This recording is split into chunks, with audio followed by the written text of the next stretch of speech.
Salut les renards, c'est Foxpy et bienvenue à l'épisode 80 de la playlist Algorithme en Python. Dans cet épisode, on va tester si une phrase est un isogramme. Pour ça, on va devoir utiliser des méthodes que l'on a codées dans les épisodes précédents, notamment la méthode noAccentChar et la méthode noAccentWord que l'on a codées à l'épisode 71.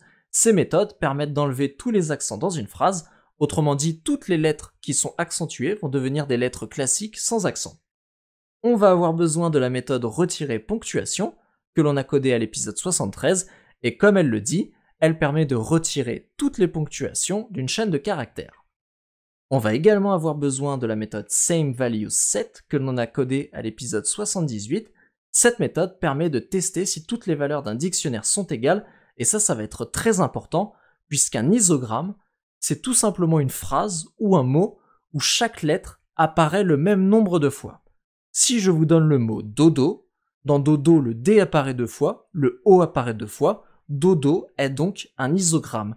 Et on va se servir d'un dictionnaire pour associer les lettres au nombre de fois qu'elles apparaissent dans la phrase, et par conséquent ensuite il nous restera à tester si toutes ces valeurs sont égales, et pour ça on va réutiliser cette méthode que l'on a codée précédemment dans l'épisode 78. Maintenant que ça c'est dit, on va pouvoir définir notre méthode. Def est un isogramme, et on va lui passer en paramètre un mot. Donc ça sera la variable mot, et on va pouvoir instancier notre première variable, number of letters, qui est égal à un dictionnaire vide. C'est tout simplement dans ce dictionnaire que l'on va associer les lettres au nombre de fois qu'elles apparaissent. Donc les clés, ce seront les lettres, et leurs valeurs associées, ce seront le nombre d'occurrences de ces lettres dans la variable mot. Ensuite, mot est égal à noAccentWord de mot. Par conséquent, on va retirer tous les accents de mots pour les remplacer par des lettres sans accent. Alors je vous donne un exemple, mais le E circonflexe pourrait devenir un E, le A circonflexe pourrait devenir un A, le E accent aigu deviendrait un E, etc., etc. Ensuite, on va uniformiser notre mot, et pour ça, on va le passer tout en minuscule. Ça, pour le faire, on fait appel à la méthode lower de Python, mot.lower, et on récupère, donc mot est à présent sans accent, et tout en minuscule. On va donc le parcourir.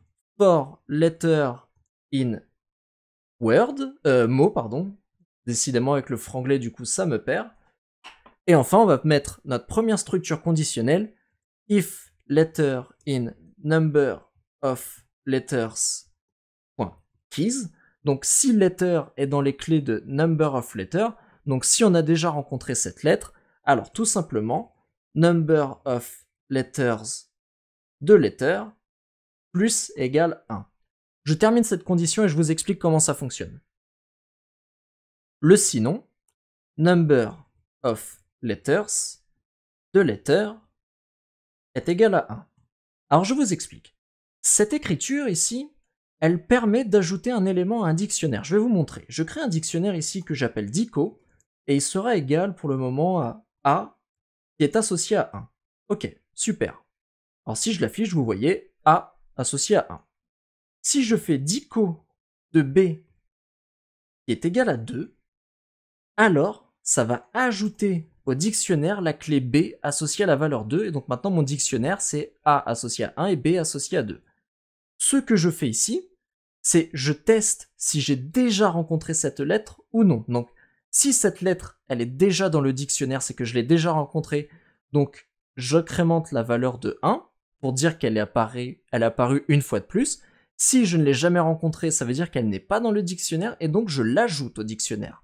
Cette lettre va donc devenir une clé, et elle sera au tout début associée à la valeur 1 pour dire qu'elle est apparue une fois. Maintenant que notre dictionnaire est constitué, on peut faire appel à la méthode SameValueSet, qui va nous permettre de tester si toutes les valeurs du dictionnaire sont égales. Donc pour ça, on va envoyer number of letters, qui est notre dictionnaire, qui associe chaque lettre à son nombre d'occurrences. Et donc si toutes les valeurs sont égales, ça veut dire que toutes les lettres apparaissent le même nombre de fois, et donc que le mot ou la phrase est un isogramme. Sinon, ça veut dire que le mot ou la phrase n'est pas un isogramme, et on peut renvoyer false. Là, on vient de coder la méthode qui permet de déterminer si un mot ou une phrase, mais plus un mot, est un isogramme. Comme vous pouvez le constater, j'ai préparé plusieurs exemples, donc ce sont des mots qui mélangent minuscules et majuscules. les premiers sont des isogrammes et les seconds n'en sont pas. Donc testons, je vais exécuter la cellule. Et là on voit que pour les isogrammes, eh bien, il m'a trouvé que c'était égal à true, donc il a bien trouvé les isogrammes. Et pour les mots qui n'étaient pas des isogrammes, il m'a bien indiqué false, donc notre méthode semble fonctionnelle. Maintenant, qu'en est-il si on voulait tester une phrase? En effet, dans une phrase, on peut vouloir tester le nombre de lettres, mais on pourrait être embêté avec les espaces, puisque si on n'a pas le même nombre d'espaces que le nombre des lettres, notre méthode est un isogramme va renvoyer false. Pour ça, juste on peut rajouter une petite condition ici. Admettons que l'on mette phrase égale false initialement pour dire qu'on teste un mot. Et ici, on peut faire si phrase, donc si phrase est égale à true, à ce moment-là, mot est égal à retirer ponctuation de mot. Et donc si on veut tester une phrase, on retire toute la ponctuation pour tester que les lettres et voir si toutes les lettres apparaissent bien le même nombre de fois. Donc ici, si on met rien, la méthode elle marche quand même puisque par défaut elle est à false. Et false ici signifie qu'on veut travailler que sur un mot. Et si on veut travailler sur une phrase ou une chaîne de caractères, eh bien à ce moment-là on peut le passer à true. Et ici, quand phrase est à true, on retire la ponctuation. Puisque la ponctuation en fait n'a pas à apparaître le même nombre de fois que les lettres. On s'en fout de l'espace. Sauf si vous voulez tester si une chaîne de caractères est un isogramme, et donc ça vous intéresse de savoir si l'espace apparaît le même nombre de fois que les lettres. Là, vous pouvez laisser phrase à false, bien entendu.